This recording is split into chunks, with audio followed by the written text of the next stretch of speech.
Morning, everyone. Happy Monday. We are calling this Committee of the Rules Committee to order, and I'll note for the record that there is a quorum present. First order of business is approval of the minutes from Thursday, May 9th.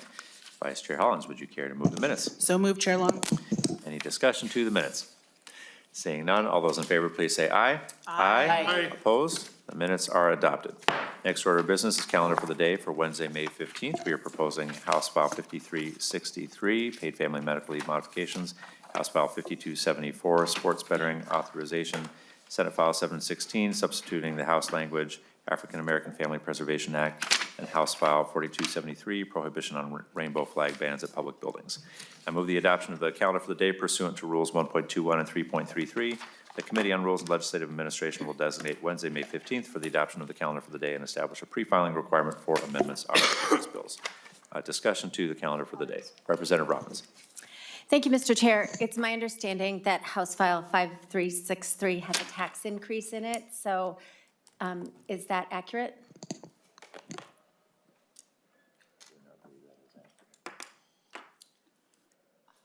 I don't think it's changing the existing. My understanding is that that is not changing the existing authorization that is outstanding for paid family medical leave. So I do not believe that is accurate to say we are increasing taxes with that bill. Representative Robbins. Thank you, Mr. Chair. Well, I think it would be better if we paused on this one and had a tax hearing on it before it goes to the floor. I do think that this will materially impact the taxes that employers and employees are going to be paying, and I think there should be a full discussion of that issue before it moves to the floor. So I'd like to remove this from the calendar for the day. You're making a motion to remove Yes. it? Okay. Thank you. Representative Robbins moves to remove House File 5363 from the calendar for the day. Any discussion to the motion? Representative Ray. Thank you, Madam, or Mr. Chair, sorry, it's been an interesting day already. So we just had this bill up in Ways and Means, and we were supposed to have a modified fiscal note or a fiscal note that reflected the statutory changes that we're trying to make in the DE, and it wasn't ready. And so I don't know what we had a long protracted conversation, and we still don't know what the assumptions were that went into that. So I would support this motion because I think a little bit more conversation needs to be had, and also the fiscal note really should reflect the language that was just adopted in Ways and Means, and it's substantial. And I'd like to ask for a roll call on the motion.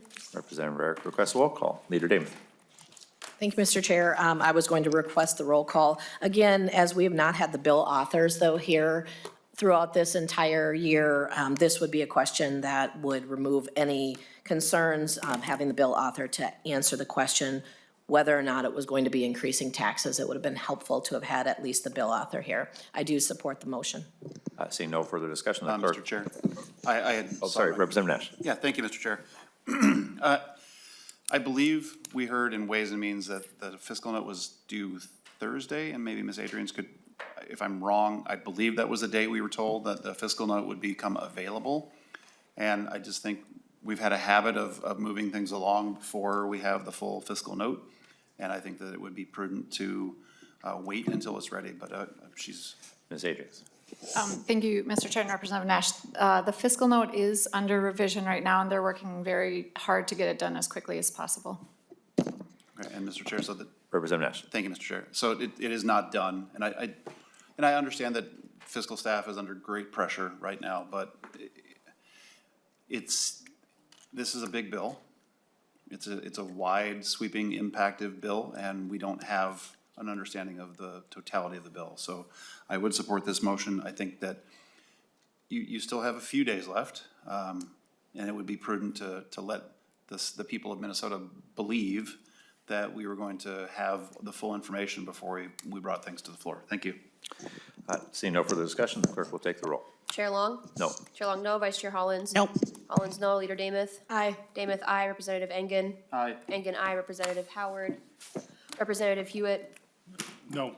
Hewitt, no. Representative Jordan? No. Jordan, no. Representative Lilly? No. Lilly, no. Representative Moeller? No. Moeller, no. Representative Nash? Yes. Nash, yes. Representative Olson? Representative Pulowski? Representative Rarick? Yes. Rarick, yes. Representative Robbins. Aye. Robbins, aye. Representative Torkelson. Aye. Torkelson, aye. Representative Wolgamott. No.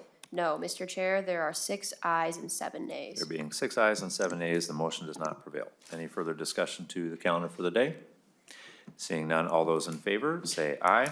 Aye. Opposed? No. The motion prevails and the calendar for the day is adopted. Members, that's our business. We are adjourned.